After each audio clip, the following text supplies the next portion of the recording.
বন্ধুরা, আমি মিনতি পাল আজ আবার চলে এসেছি একটা রান্নার ভিডিও নিয়ে। আজ আমি আপনাদের সাথে শেয়ার করব পালং শাক দিয়ে মসুর ডালের একটা অনবদ্য রেসিপি। এটা ভাত রুটি সবের সাথে জমে যাবে একদম। শীতকালের দিনে গরম ভাতের সাথে এরকম একটা ডালের রেসিপি থাকলে ভাতে আর কিছুই লাগবে না। তো সম্পূর্ণ ভিডিওটি দেখার অনুরোধ রইল। একটা লাইক দিয়ে ভিডিওটি দেখা শুরু করবেন। বন্ধুরা, খাচ্ছি মুড়ি, তার জন্য বানিয়ে নিয়েছি চপ, আর ছিল বাসি পায়েস আর রসগোল্লা।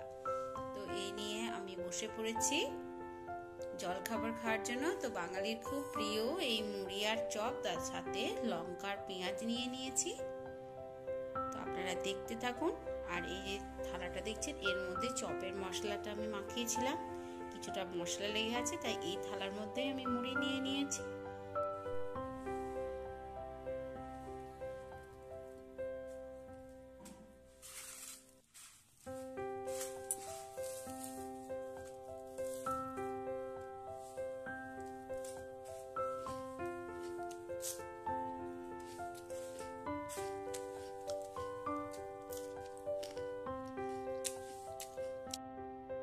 এবার চলে যাব রান্নার দিকে। বন্ধুরা, আজকে বানাবো পালং শাক দিয়ে মসুর ডাল দিয়ে ডাল তরকারি। তো এই সমস্ত উপকরণ আমি নিয়ে নিয়েছি: পেঁয়াজ, কাঁচা লঙ্কা, রসুন, আদা, আলু, টমেটো, আর এই যে 3 রকম মশলা আমি নিয়েছি। ডেচকিতে কিছুটা পরিমাণ জল আমি একটু সামান্য পরিমাণ নুন দিয়ে গরম করতে দিয়েছি। প্রথমে দিয়ে দিলাম কলাইটা। কলাইটা একটু সিদ্ধ হয়ে গেলে তারপর আমি শাকটা দিয়ে দেব। তো বন্ধুরা, একটুখানি যে ডালটা সিদ্ধ হয়ে যাবে অমনি পালং শাক, ধুয়ে রাখা পালং শাকটা আমি অ্যাড করে দিচ্ছি। সমস্ত শাক আমি দিয়ে ভালো করে একটু নাড়াচাড়া করে মধ্যে ডুবিয়ে দেব।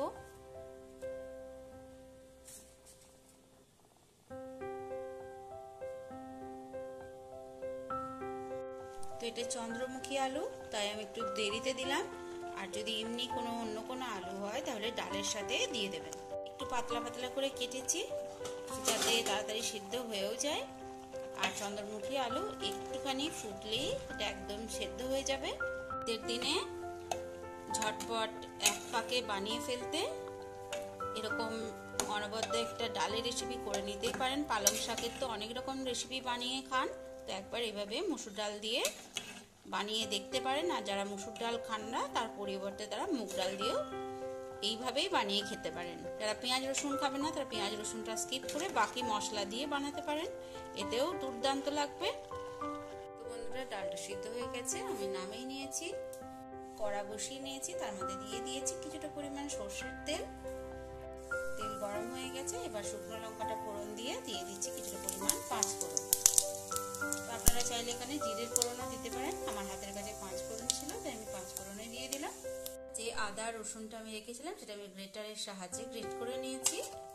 আপনারা চাইলে শিলপাটায় পিষে নিতেও পারেন। ফোড়নটা ভাজা হয়ে গেছে, এবার পেঁয়াজটা আমি মিশিয়ে দিলাম। পেঁয়াজটা মিশিয়ে একটু হালকা করে ভেজে নেব। একটু মোটা মোটা করে কেটেছি, কারণ ডালের মধ্যে পেঁয়াজটা ভাজা ভাজা হয়ে গেলে দিয়ে দেবো টমেটো কুচানোটা। টমেটো দেওয়ার পর যেটা দিয়ে থাকি নুন, মিষ্টি। আর টমেটোটা যখন খুব ভালোভাবে ভাজা হয়ে যাবে তখন দিয়ে দিতে হবে গ্রেট করা আদা রসুন।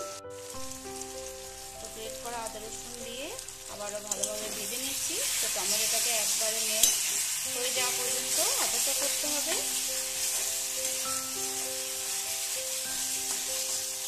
এবার যে চেরা কাঁচা লঙ্কাগুলো রেখেছিলাম এগুলো দিয়ে একবার নাড়িচাড়ি করে নিচ্ছি। এবার এই সেদ্ধ করে রাখা আলু, মসুর ডাল আর শাকটা আমি মিশিয়ে দিলাম। আবারও ভালোভাবে নাড়াচাড়া করে নেব। বন্ধুরা, শীতের দিনে গরম ভাতের সাথে যদি একটু আলু সেদ্ধ আর এরকম একটা ডালের তরকারি থাকে, পালং শাকের ডাল দিয়ে এরকম তরকারি থাকলে আর কিছুই লাগবে না। দিয়ে দিলাম ড্রাই রোস্ট করা ভাজা মশলা। তো শুকনো খোলায় আমি জিরে, ধনে আর একটু শুকনো লঙ্কা নেড়ে নিয়ে সেটাকে ঠান্ডা করে মিক্সিতে পেস্ট করে রেখেছি। আপনারা চাইলে এটা দিতে পারেন, আর না দিলেও খেতে ভালো লাগবে। আমার হাতের কাছে ছিল তাই আমি এটা দিলাম। তো কেমন লাগলো আমার রান্নাটা অবশ্যই কমেন্ট করে জানাবেন। তো বন্ধুরা আমি নামিয়ে নিয়েছি, কতটা লোভনীয় দেখতে হয়েছে। তো বন্ধুরা যে পালং শাকের তরকারি দিয়ে ভাত পরিবেশন করে নিয়েছি, কিছুটা চিকেন রয়ে গিয়েছিল, তো চিকেনটা একটু গরম করে নিলাম। আর এটা মাছের টক, তো লেজা আর মুড়ো দিয়ে দিয়েছি আমি।